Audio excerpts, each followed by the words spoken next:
Newsflash, it's never too late to level up your grooming game. Keep your bush tamed. Manscaped's new lawnmower 5.0 Ultra is every man's cheat code to look good, feel good, and turn the page on confidence this year. Now is your time to get a grip on your grooming with our exclusive offer. Manscaped's 5th generation lawnmower, equipped with 2 skin-safe blade heads, a standard one for taking a little off the top, and new foil blades go smooth like a dolphin wherever your heart desires. She won't be pulling pubes out of her teeth. And for my men who want the full grooming experience, look no further than Manscaped's Performance Package 5.0. And, did we mention it's waterproof? Because a trim in the shower is the only way to start the day. In this grooming kit, you get the trusted lawnmower, Manscaped's ear and nose hair trimmer, and essential aftercare products with the Crop Soother Ball Aftershave Lotion and Crop Preserver Anti-Chafing Ball Deodorant. I've been chafing. What's going on? I've got a red rash. They even throwing 2 free gifts. The Boxers 2.0. Nice. And the Shed 2.0 toiletry bag. Even nicer. So get 20% off and free shipping with the code Green Room at manscaped.com. Embrace a new you and definitely embrace a new trimmer. Let's get into the episode.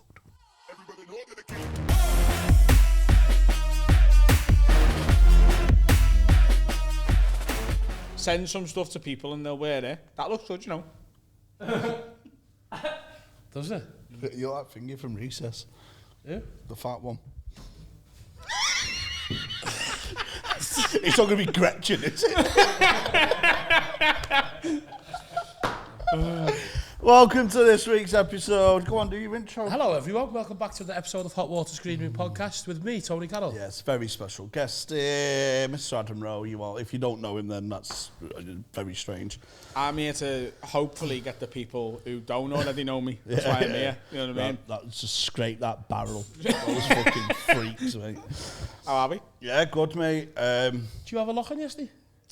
2 days ago.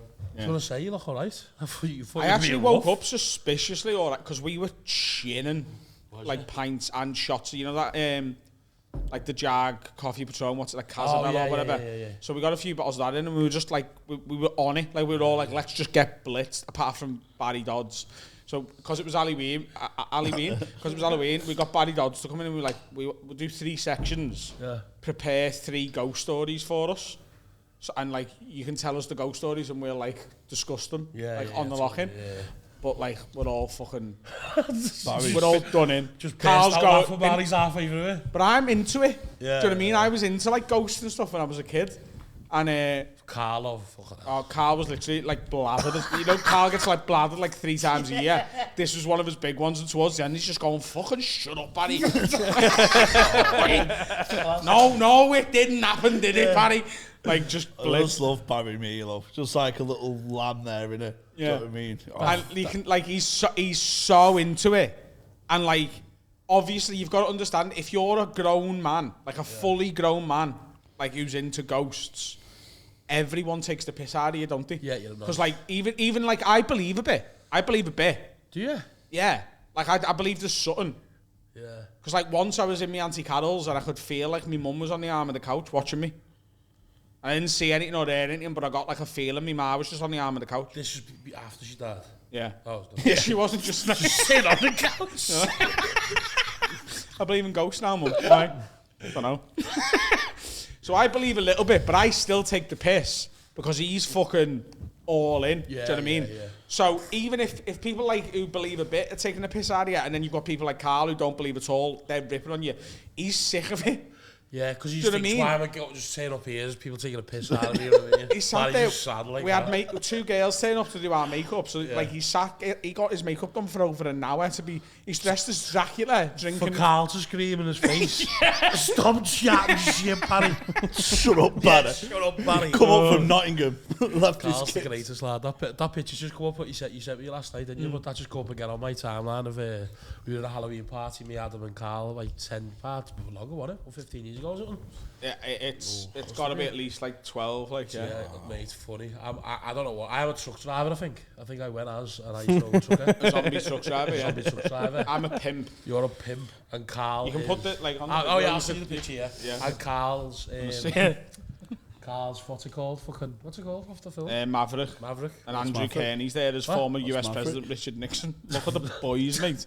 Breaking hearts since day 6. Fucking hell, that's horrible, isn't it, looking back on yourself about beards and that. My worst Halloween, was like 2012, 2013. Went to zombies, got fucking twisted on magic. And I woke up and I was in my mate's girlfriend's bed. I was like, oh no, this has not gone right. Just you and Egg, yeah? No, on my own. Oh, it's on your own. 90 minutes away from town where we went. Yeah. It's in Glossop in Derbyshire. Just woke up in her flat. Blacked out. Had a sip of a drink, blacked out, woke up in her. I'm like, fuck me. How am I back in Glossop? I was meant to stay at mine. I'm creeping out. The door. I see 2 shadows. Mad to make that noise when you're trying to knock an head, by the way.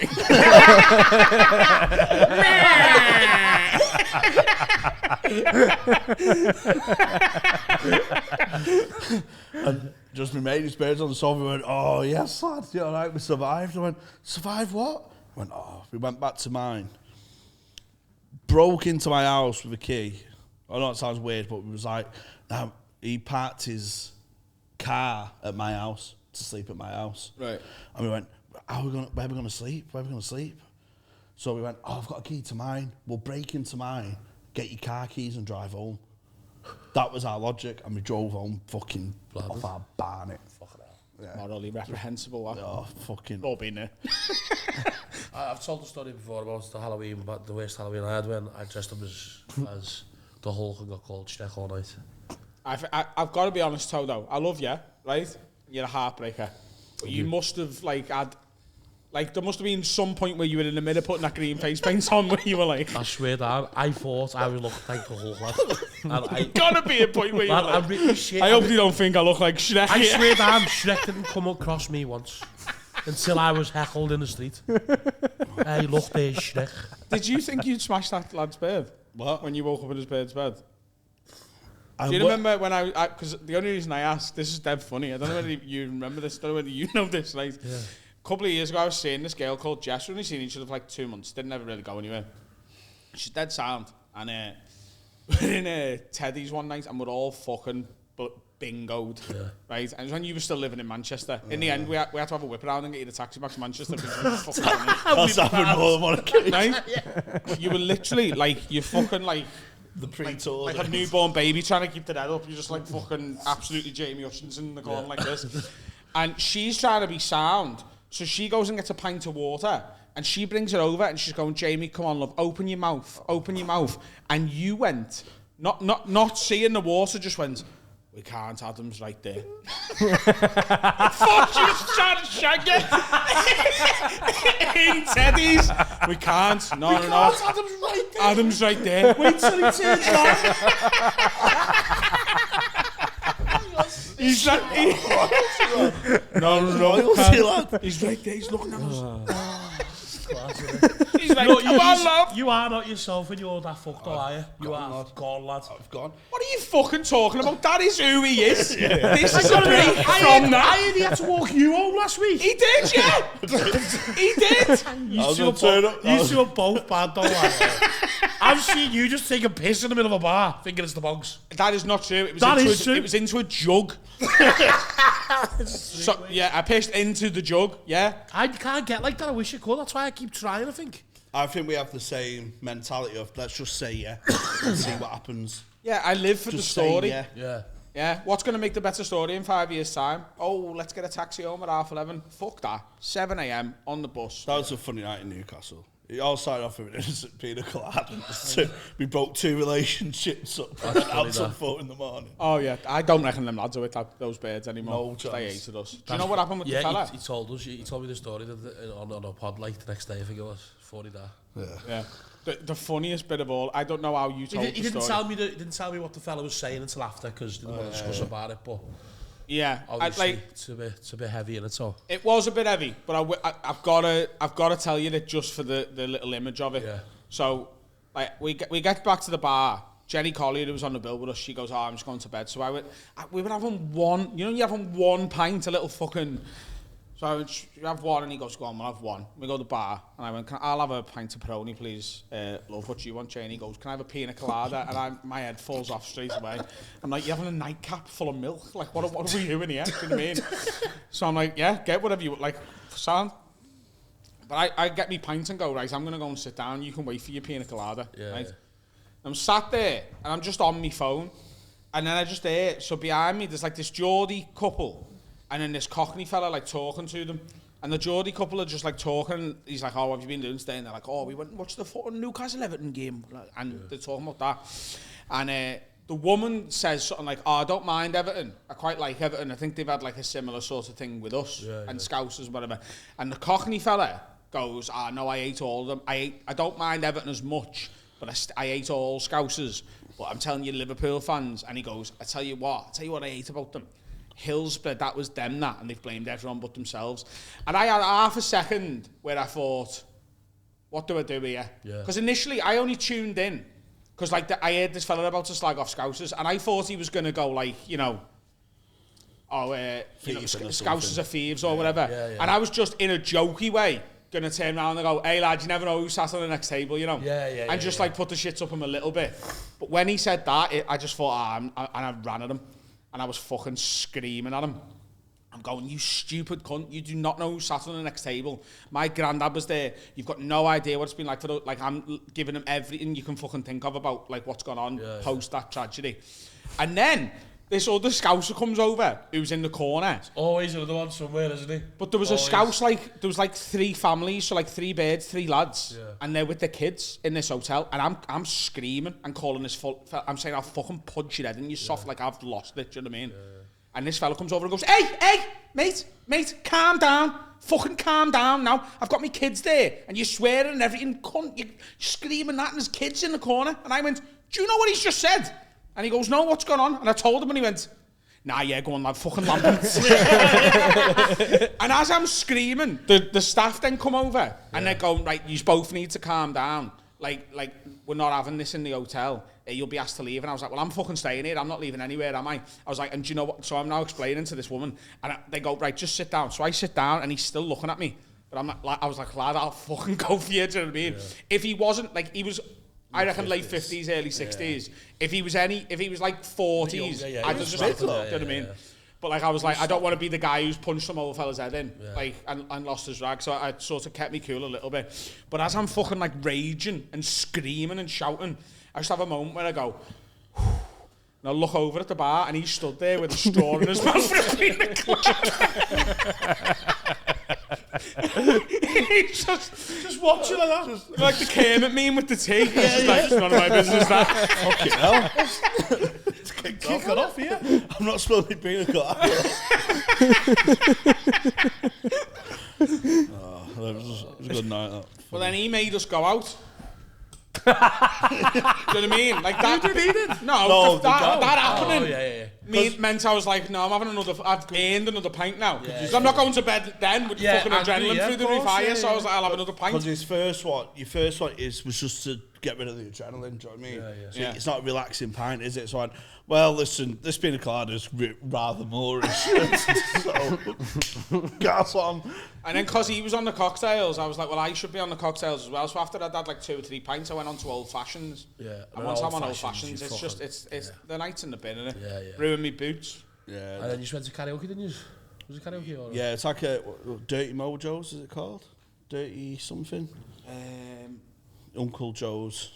Dirty Joe's or 2 words, there's a J in there. Dirty something. And these 2 guys come over. It's karaoke though. I don't think these 2 guys come over in tuxedos and was talking for half an hour, like big fans of the pods and all this stuff. And then Adam gets around in, and these girls go, I went, what's up with you? She went, well, they've been speaking to you for half an hour, they're with us. I went, oh, they've just abandoned you. They're just like on the periphery.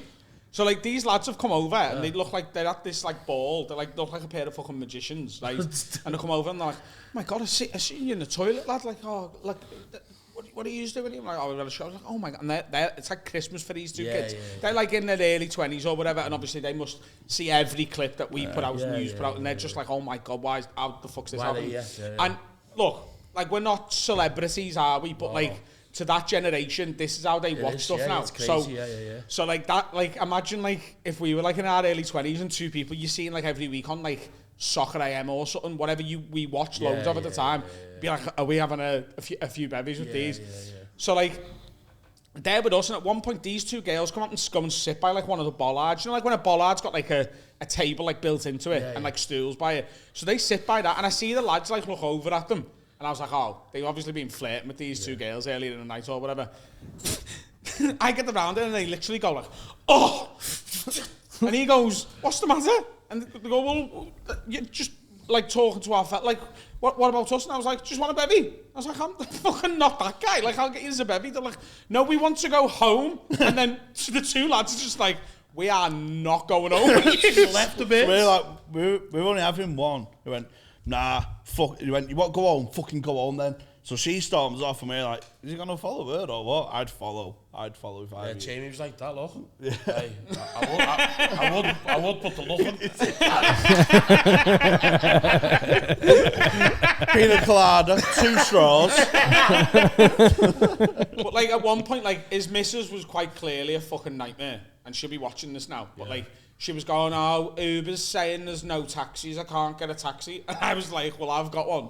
I was like, just go on someone else's phone and get it. The lad gets one like immediately. She's raging that he's even had the help to go, hey, just get one on your phone. She's obviously got a fucking phone. And did you stay with you all night then, did you? Yeah. Oh, that's sad, isn't it? It's nice when you both sad, but like, we were trying to have a word with them then, no. We were like, hey, you need to leave her, she's a nightmare. Oh, yeah. Honestly, yeah.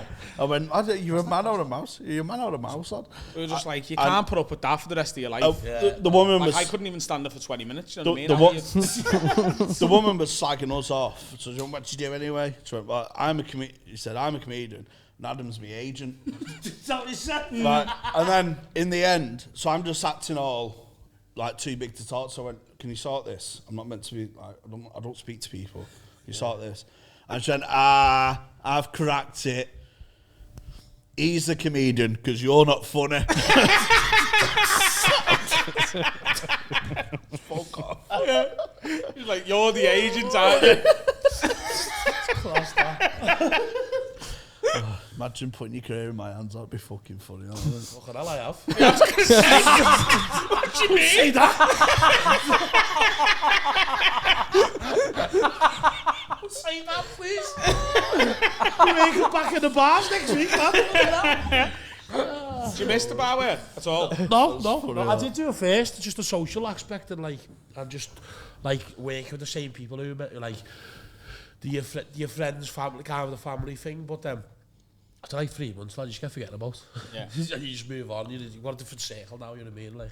Totally. Me and a couple of years ago, one of the... Because you worked on bars yourself, didn't you, for years and years. And I loved it, but like we had different roles. I was on the bar, you were like... Do you know what I mean? Yeah. Like, I missed like the sort of the chaotic bit of the bar and stuff, and then a few years ago, like must be just over 2 years ago now, me and our podcast, Have a Word, we took over Luban for the night. Yeah. And like I... Oh, so that's special where you used to... Yeah, so Johnny Bongo was head chef, he had like Freddie and Ishan Akbar working for him, and then... like Sloss, Kai Humphreys and a few others were on the floor. Oh, I remember. And me and Carl were like, we're doing the bar. Like we got Dan to like be maitre d' and host it. Yeah. And me and Carl were like, doing the bar. And for the first like hour, we were like, hey, the boys are back here. And like the hour after that, we were like, when do we finish work? This is shit. I do that because I have mates and all, because I've had so many different call centre jobs. I have like one mate from each one. Do you know what I mean? Like a little, like a serial killer keeps knickers. Do they?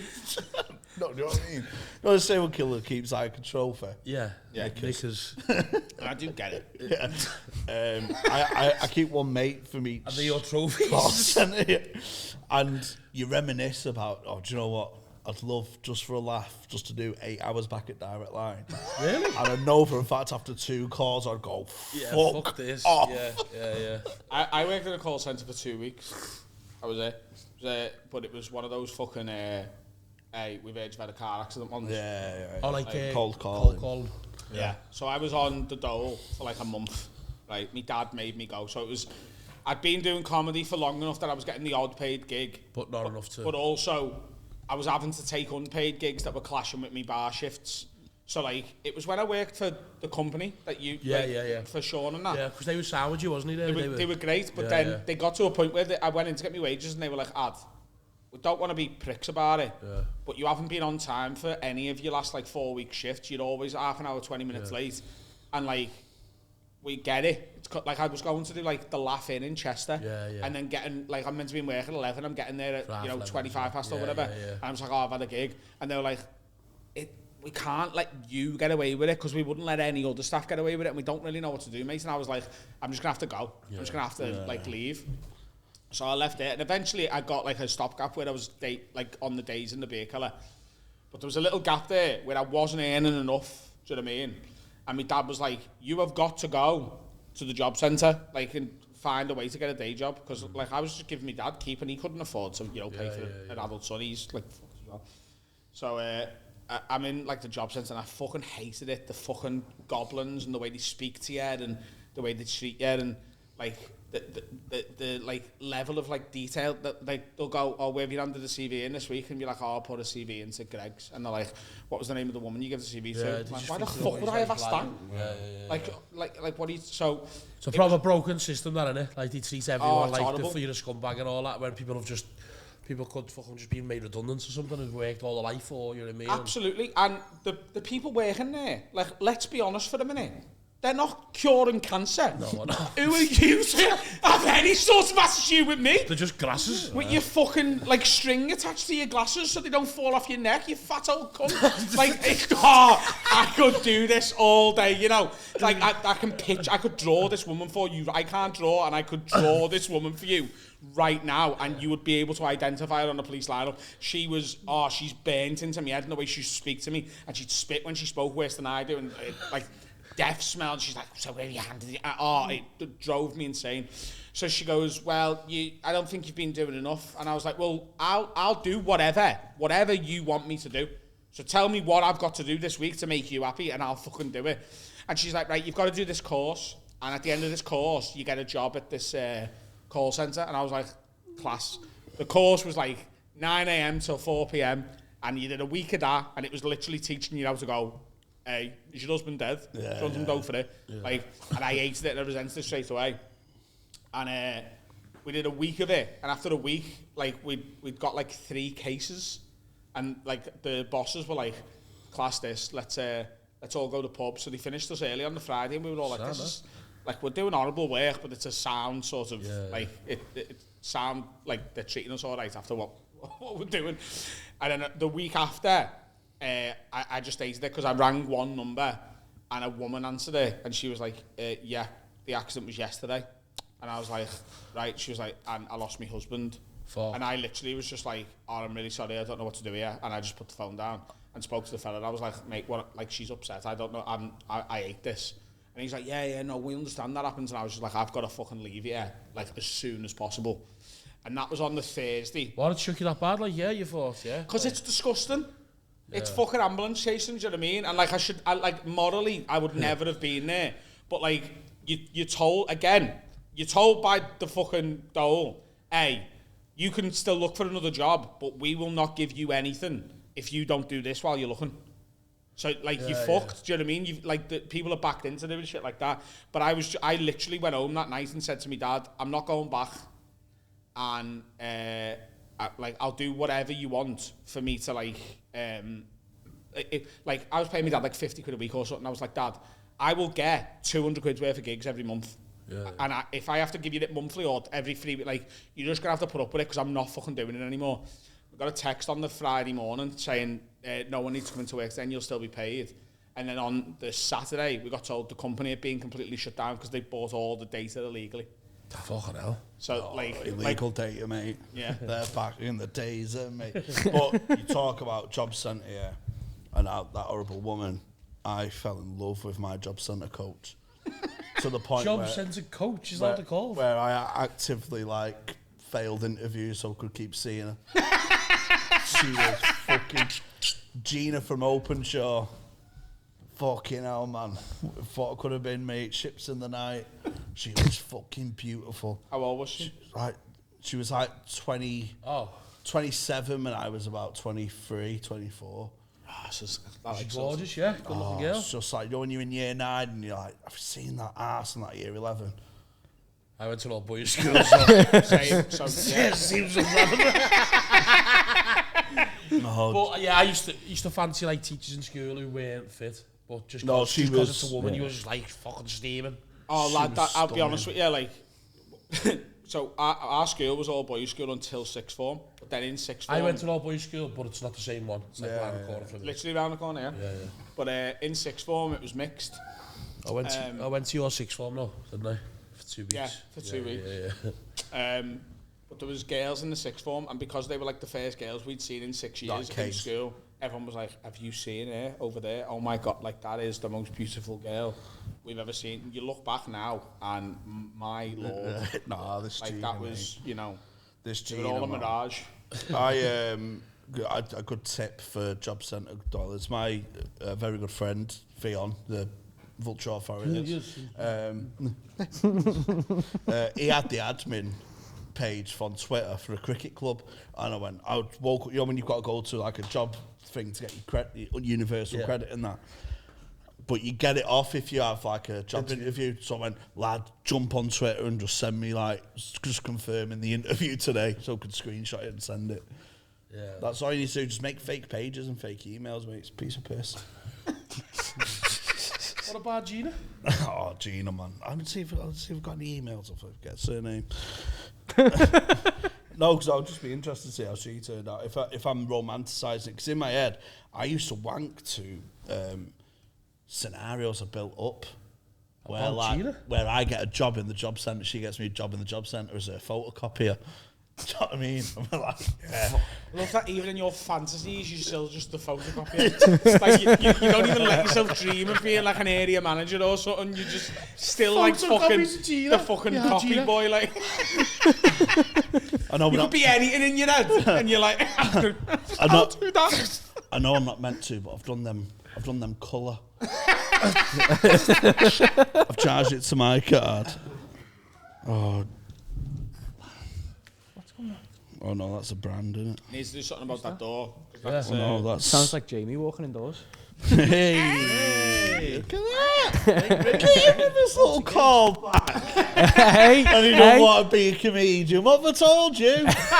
You'll be doing Rules of Three next, won't you? I'm going to get you a spot on Rob Thomas's comedy course. Do you want to be a comic? Not really. I used to, but then I got this job and I was like, that'll do. This is enough stand-up for me, and you see how much. I think the idea of doing stand-up is nice. It? No, it's not. It's the graft behind it. Really. The having to go to Nottingham for 50 quid, that sort of stuff. I just don't think I've got. Jamie. I can't be arsed with that, basically. Yeah, but he's never done that. I have. Yeah, no, but he's got Jamie, hasn't he? Why is that? Why is everyone fucking hating me? I'm back, baby. I've been back for ages. You've never done a gig in Nottingham for £50. I was in Sheffield last week, lad. That's far. Yeah? Yeah. Yeah? It's not Nottingham for 50 quid, is it? No, but it was Sheffield for 250. I'm not having a go. I'm saying it's possible to do comedy without doing the bit he's saying he date. Yeah, but you've got to be fucking handsome like me, haven't you? You know what I mean? Just jump over the barriers. I was so embarrassing me to get You used to do all that, didn't you? I was a whole lad. Well, you did as well, actually, didn't you? You done a 7, 8 gigs a week. The circuit, didn't you? Absolutely, yeah. I didn't. Fuck the circuit, lad. Yeah, I prioritise getting do you know that time? Remember that time years ago when you went to Edinburgh and you said, would you ever go to? And I was like, Edinburgh's gay. Yeah. It's the worst thing ever, isn't it? It's my biggest fear going to Edinburgh. Edinburgh's class once you can use it for your own advantage, though. Yeah. So, I went last year. I'd probably take my show up there now, you know what I mean? But I'm saying, at that time when I was Edinburgh, I wouldn't go to Edinburgh Fringe. Yeah. No, it's back then, it was dying off as a way to sort of make a career. Yeah. And now it isn't a way to make a career, really. Unless you get you've got to have really like lucky. a generational show. Yeah. Like Alex Edelman's Just For Us, which is about to sort of be shown on Sky over here. So it Won a Grammy, didn't it? Emmy. it's won an Emmy. It's won a Tony Award. It had like a run on Broadway, a run off Broadway. Wait till you think I'm asked. Like that show started, I think, in Melbourne and then went to Edinburgh, and it like a show like that, and it's fucking brilliant as well. It's one of the best things I've ever seen. Like that you can get a career off that, but like Hannah Gadsby's Nanette, like Richard Gadd, they started there, and they are like revolutionary, game-changing shows. Whether it's your style and your sort of taste or not, their careers started there. That's not how most people get a career now. Like if you write a really great stand-up show, Edinburgh's not asked. But what you can do is, like when I went last year, I didn't drink for the month. I played golf 5 days a week. Like 3 or 4 of them were on my own. And then did me show, and then went to like the Loft Bar or whatever and had like a fucking Diet Coke, and then went to bed. And I came back about 2 stone later. I went from having a rough idea for the show to a fucking hour of stand-up. And took 10 points off my golf score. Teachers proper work, like not just a proper work, I just like a boot camp. I totally get why all comedians go for like the whole social thing and all that, and you like that bit part, don't you? But it like if you go up without. I'm not a massive fan of comedy, you know what I mean? As you know, so like. There's more and more comedians like that though. Yeah. There's more and more comics who don't watch it. I don't watch comedy. I don't like it. I'm just really good at it. If I watch it, I'll watch it live. I won't watch it. Yeah, I'll watch like a live thing. Do you know what I mean? Yeah, I don't mind live stuff and that, but I wouldn't sit in ours and watch like. Well, the only thing I would watch is Adam Rowe special. When's that? Look at that, eh? Look at that! On the 8th of November. 8th of November, 4th special. What's Wrong With Me? Goes out at 12 p.m. lunchtime on the 8th of November, Friday the 8th of November. What's your biggest one up to now? How many views? Your biggest one? I think it's still Club Comic. Because we want to beat it this one, don't we, Adam? We want to beat it. We fucking do, because Club Comic was brilliant. I thought Club Comic was class. Club Comic's on 380. 380,000 views. Club Comics. I watched that one. It was on the second one. That's the Comedy Store one. Yeah, watched that one. Yeah, so there's the Comedy Store one, which is the Club Comic. Juice is the gay one. Juice is the gay one. So that's the best one. Because I got to show another string to my bow. There's not another comic on the planet, by the way, who's got a show as gay as Juicy and a show as punchy as Club Comic. There's nobody has ever produced like 2 specials like that. This one is like it when I started working on it, it was, you know, with the intention of it being a bit sort of juicy. And there's a 20-minute story at the end that I suppose is a little bit like that, but it is just an hour to stand up. Could I ask some advice? Because obviously I'm just getting back into it, and I've got obviously my show coming up, which I've actually worked on this time around, not like years and years ago when I used to just announce it and get boss tour posters and then just go and just chat shit. You've already asked about the poster. Well, I was always asked about the poster, alright? Adam knows. This one I've worked hard on. I am a little bit thingy about letting go of some stuff. Is that hard when you've got a boss show and you feel like once you upload it or once you take it on tour, you feel like that's it, then you've got to write something else? Because you get attached to stuff, do you know what I mean? Like, so there's going to be a long-winded answer, but like my answer is no. And the reason I say no is that normally by the time I'm getting rid of something, I'm bored of it. So like the show I'm doing now, the show I'm about to put out, I started writing and doing that in April or May last year. Yeah. And I was doing it up until September in Australia. So I've done it for a year and a half, and I'm gigging like in that period 3, 4, 5, 6 nights a week. Yeah. So I get to a point with it where I'm like, I'm ready to let that go. Sometimes what bothers me, and it has happened with this special, is I filmed this in March and still had to do the show up until September. And there's a couple of jokes that I added like toppers to, and they're now not on the special. Yeah. But what they are going to be on is, like when I did the arena, we filmed that as well. That's not the special, but I've got the footage, and there's the toppers in that. So I can release the special now and have it go out for a few months and just sit and whatever. Yeah. And then I can release, here's that joke again with some extra bits. Yeah. That's what bothers me, is when filming something is immortalised. Because sometimes it's never finished, is it? The bit. Totally. And like, if I kept doing this hour, like for the next 2 years, it'd be changed. It would change again, Yeah, and it would become. But at some point, like I get to a point where I want to do something new, and I'm really excited to start again. I'll be honest with you, filming it in March, I wasn't intending to go to Australia. Yeah. So the end of the UK tour was May. I had nothing in June, nothing in July, nothing in August, and then September I had to go to do Australia. Normally, in June, July or August, I'd have been in comedy clubs trying new stuff and starting again. Yeah. But because I was going to Australia, what I'd have been really bad for, and I definitely would have done this, if I wrote a fucking class new bit in July, I'd have done it in Australia. Yeah. And then when I would go back, I'd be like, what was that fucking bit that I did last time I was here that I can't now do over here because I want every show to be new? Yeah. So I don't mind letting go of stuff. Yeah. What you were saying before about you like seeing stuff live. Yeah. I want to see two things from comics, like personally. Like what I want to see is early work in progress. Oh, yeah. And they're special. Yeah. That's a good point. And it's the two things that I love the most myself is when I'm on stage doing like the 11th till the 14th of November, so in like a week or whatever, I've booked in the Jack and Ander for 4 nights, and I've got fucking no idea what I'm going to do, and I've got to do at least 40 minutes every night. Yeah. I can't wait, because I will have so much fun finding new bits and fucking around. That's what I'm looking forward to as well. It's mad. Work in progress stuff. It's mad what comes to on stage. Yeah. We discussed this before. I think I've wrote most of my stuff on stage.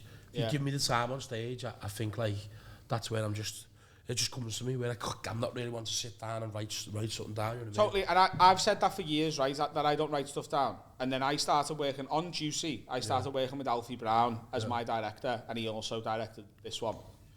And when I first started working with Alfie, and he was good man for a gay show. Yeah, 100%. That's why I got him in. I was like, some of his words used are like that long.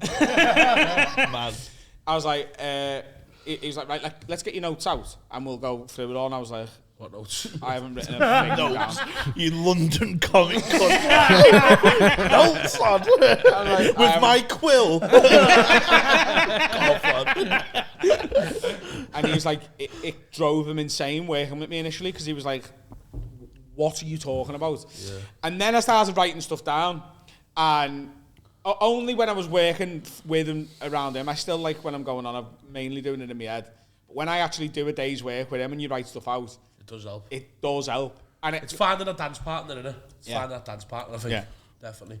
No, it's and I do think this is definitely like as did you ever come up with bits on the podcast? Yeah, but like that's what I think I've cut my whole show on this podcast, to be honest. I did that with the fucking chemo thing. Yeah. Live show last week and just put it in. There was a bit in my last full tour, Imperious, that was referenced really early on Have a Word. Yeah. Which was, and it became like a 5-minute bit, but the joke was, it was Dan being like, I think we were talking about diets or something. And I was like, yeah, but like I could not have a Chinese for 2 weeks, and as soon as I say to myself, I'm not having a Chinese, all I want is a Chinese. And I said, but I think that's human, and people always want what they can't have. And Dan was like, do you think that's true? And I said, yeah, and that's why billionaires fuck kids. Like the kids, yeah. Because it's the one thing they're not allowed. They can have anything else, so that's why they're doing that sort of thing. Yeah. That was, I think, on episode 2 or 3, I Have a Word, and then 2 years later it became a 5-minute bit that people loved. Yeah. But that was enough time for people to forget about it. I think, like... Plus, there's no better soundboard than another comic as a co-host, and they laugh at a line. Yeah, that's funny, you know you can work backwards on that. But also, I am conscious that not all of my fan base are Have a Word fans. You know, that they can't be, because otherwise me and Dan would sell the exact same amount of tickets and we don't. So, like, but a good chunk of them are Have a Word fans. So, I'm also conscious that I have a responsibility to not be sort of ripping me fans off.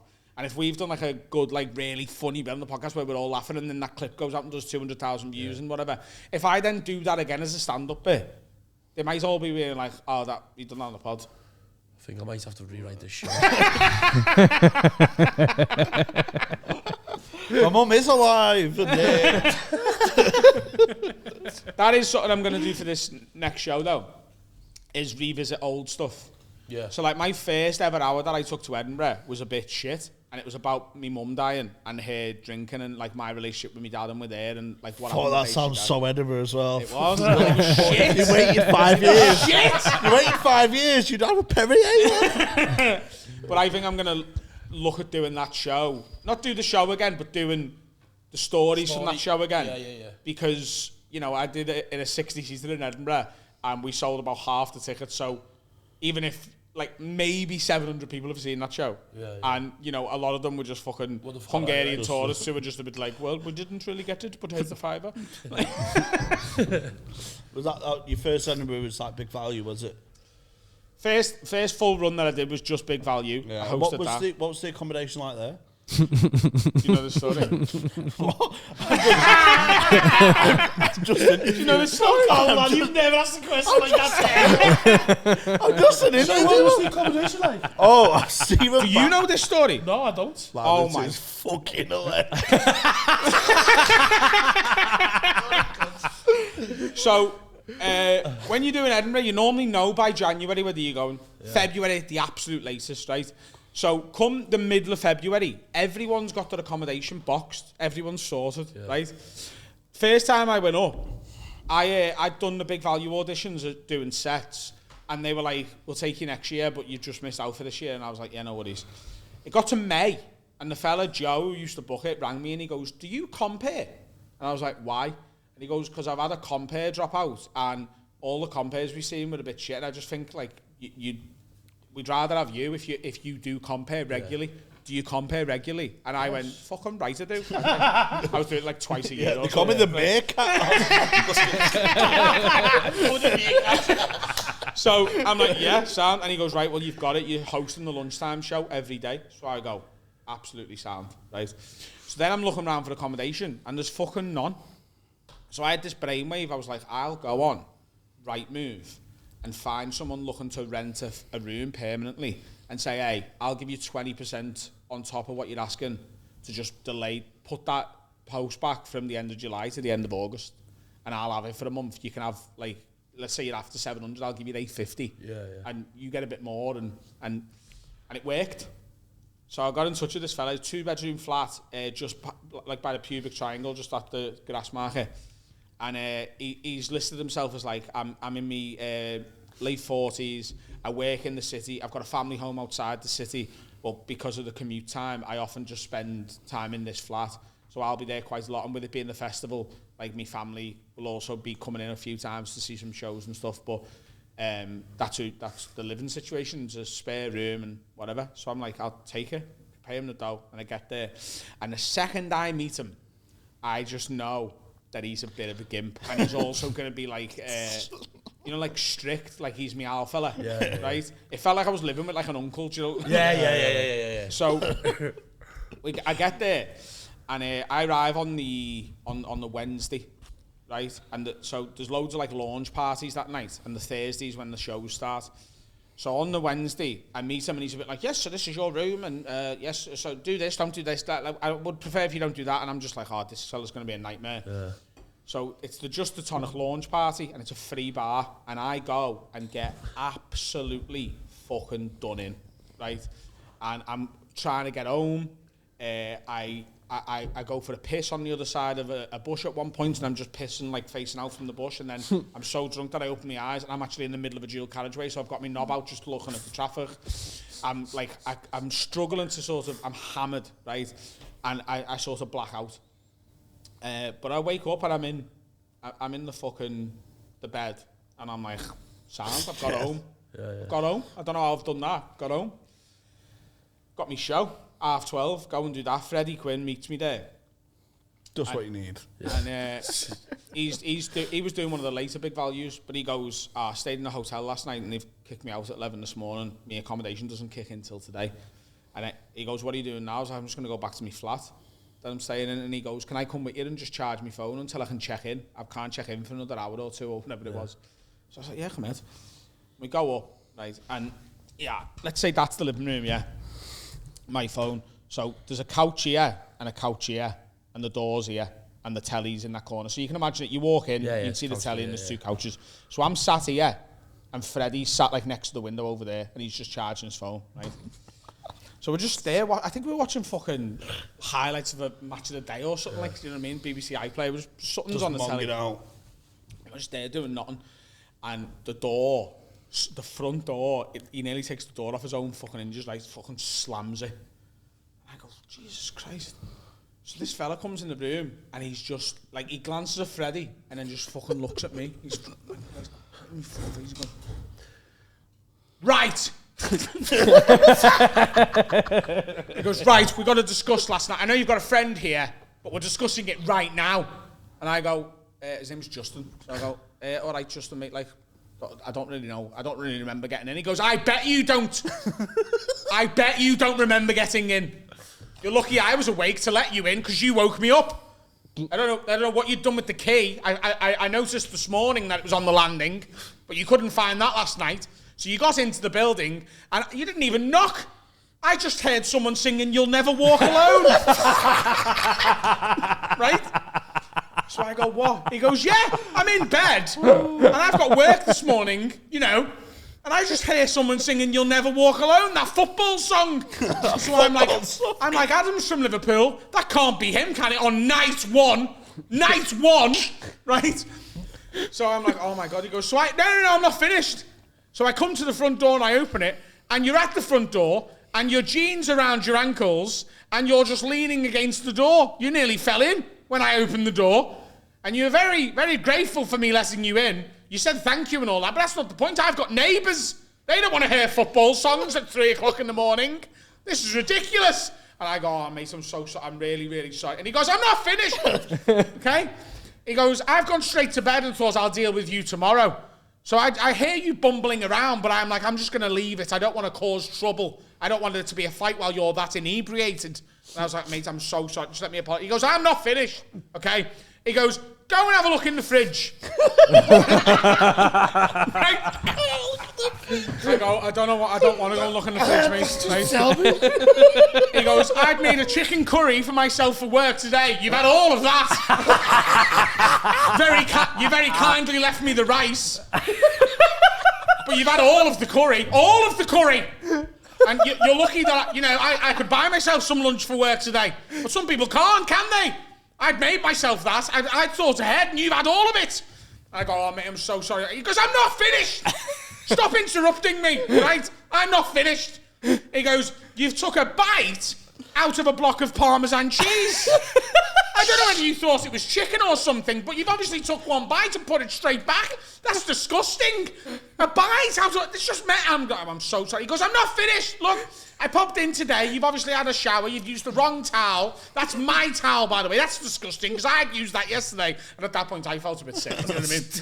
I'm so sorry. He goes, also, you've clearly had like a sandwich maybe this morning or something, and I've noticed you've done the dishes, but you haven't put the stuff back in the drawer. So I'd like, you know, like you wash like a knife and fork and you leave it to dry. Yeah. I haven't put it back in the drawer, so he was kicking off about that. Now, don't get me wrong, I'd been a bellend, but he was like using everything at this point. So he's proper screaming at me, right? And you've got to understand at this point, I'm sat here looking at him, and I can feel Freddie Quinn's eyes looking at me from that corner. Right? But Freddie is, you know, like you now, he's like, he's struggling to keep like a laugh in, and I can see it. So I'm just thinking like, oh, I can't. It's like when you're in school. I can't look at him. Do you know what I mean? And he's like ready to explode, and so. I keep trying to interrupt him to apologise, but he won't let me into. He's just ranting at me and he's screaming, right? He's like, this, you used the wrong towel, you haven't put the knife and fuck away, you haven't done this, the landing's a mess, you've left your keys on the landing, my neighbours are going to think I'm a fucking arsehole, I can't have this. And he's going and going and going, he's ranting, and then he gets like in a fluster to the point where he's got to leave the room. And he goes, and he goes to step out the living room and pops the step back in, and then he goes, for fuck's sake, man! Parmesan's for grating! Right. He said that. Me and Freddie both at the exact same time burst out laughing, and he got even more angry, and I was like, mate, I'm really sorry, but you cannot say that and expect... finish on that. You just can't. So he's fuming. So I apologise. I get him like a bottle of whiskey and some stuff like the next day, and I'm like, mate, I'm sorry about that. I got him a new block of Parmesan cheese. And yeah, lad, here's some scotch and some cheese. Like, sorry about that. Like, And yeah, he was a prick for the rest of the run. Like what? Yeah, like he was just he was just a prick. Like I did that was out of order. I know, but that's a good icebreaker though, isn't it? You'd see the funny side after that. Day one. You'd see the funny side. Can you imagine him being in bed that night and just doing when you One night I took a girl back, and the next morning he'd obviously heard me come in with it, and he'd not said at any point anything about not being, you know what I mean? He's looking for someone to permanently let that room. You can't tell people they can't have partners back then. Do you know what I mean? He's looking for a flatmate. I brought a girl back, and at 9 o'clock in the morning, he knocked and was like, you need to leave. And I was like, fucking get out this room now. And like 10 minutes later, she's like, look, I'm going to go. Like, you obviously need to talk to him. And I was like, yeah, no worries. Like, if you ready to go on, whatever, then sound. And when she left, I was like, mate, you can't do that. I was like, you can't kick it out. You can't like tell me I've got to have a guest leave. Like, you just can't fucking do that at all. And he's like, it's my flat. I was like, I'm renting a room off you, and whatever happens in that room is none of your business whatsoever. Yeah. If you're not gnawing on some Parmesan cheese, it's just cheese. Do you know what I mean? Wasn't it's a my bear, cheese. It wasn't a bear. It was Freddy. You need to get your friends to leave. I'll have to put my clothes on. Have you read your tenancy agreement? This line is a border. Oh, that is fucking... So when's the special out then? What date is the special out? My special goes out Friday the 8th of November. There'll be clips and a trailer this week. Honestly, the honest truth is we spent every penny. So we've done 2 shows at the Empire, and every single penny that we got, we spent on the recording. It's cost so much money to do it. And we did it because we did it to Netflix standard, and we sent it to Netflix. Now, Netflix, we got a reply, and they were like, we love you, but we don't accept things this way. Like, you've got to come through like agents and managers and stuff like that. And also, like, we'd be inclined to, like, they'd be inclined to look at it if, like, me other specials had, like, blitzed millions of views, do you know what I mean? There is a limit to what they'll, like, sort of take. The problem is, like, they take a chance on American comics. Like, there's American comics with much lower profiles than me who've got Netflix specials. They don't really do it in the UK. The people who've had a Netflix special from the UK are, like, Jack Whitehall, Jimmy Carr. Acaster. Do you know what I mean? Do you know what I mean? And even Acaster, when he got them, was not the Acaster we know now. Yeah, 4 in one go that they'd made. There has never. So I always said, I was like, it's either Netflix or YouTube. Like, there's other streaming services that would have given me maybe like 50 grand or to like up to maybe even 100 for it. And that, you know, that's not really money I can afford to turn down at all. Yeah. But I've had to just swallow it because I don't want to take money and then that mean people don't see it. So if you put something on Amazon Prime, my fans will go and find it, but you don't get any new fans on Amazon Prime. No one's scrolling Amazon Prime looking for a stand-up special. Do you know what I mean? They will like just find stuff on YouTube and it gets recommended to more people. So we've took a big hit on the funding of it, and I've like literally invested in myself with it. There has never, and I know this sounds like sort of bullish bullshit, there has never been a stand-up special produced to this standard and released for free, ever. Yeah. Like, the hour of stand-up I'm really proud of, that's not what I'm talking about. You mean the production and the backdrop, the lights, the editing, the cinematography, all of it, every single bit of it it's better than 90% of the stuff on Netflix, and we're putting it out for free on YouTube, and all I want is for as many people as possible to see it. So over that weekend when it first goes out on the 8th, watch it, and then put the link in your WhatsApp groups. That's how it spreads the best. Do you know what I mean? Like, put it on your Instagram stories, but like the best way to do this is if you're in a work WhatsApp group, go, hey, I've just watched this and it's fucking class, because it is good. We've got something like 22 clips cut out of it that are going to go out. It looks insane, and I'm dead excited because it's such a level up. It's not just a YouTube video. Cunt.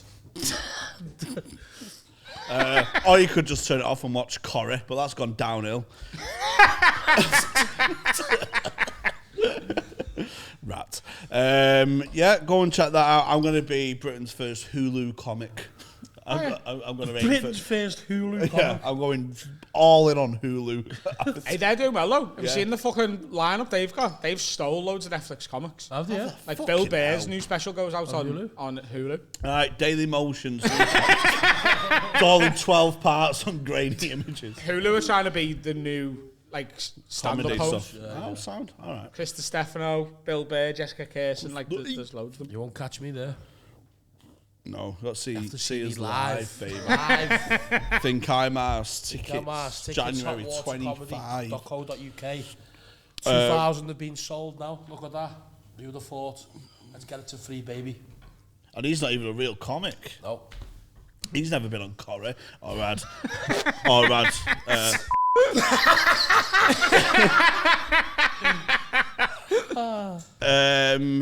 Yeah. What about you, Jamie? Listen. If you catch me doing live stand up, then you're lucky because it's not for me. He's having time off. I'm dropping in and out of Hot Water. I'll be here for most of December. I'm on with you for a few nights, I think. In December. I'm doing the first 2 weeks of December before I go to New York for Christmas. Nice. So come down to Hot Water. We have a live show every week. £10. You can't beat that, surely.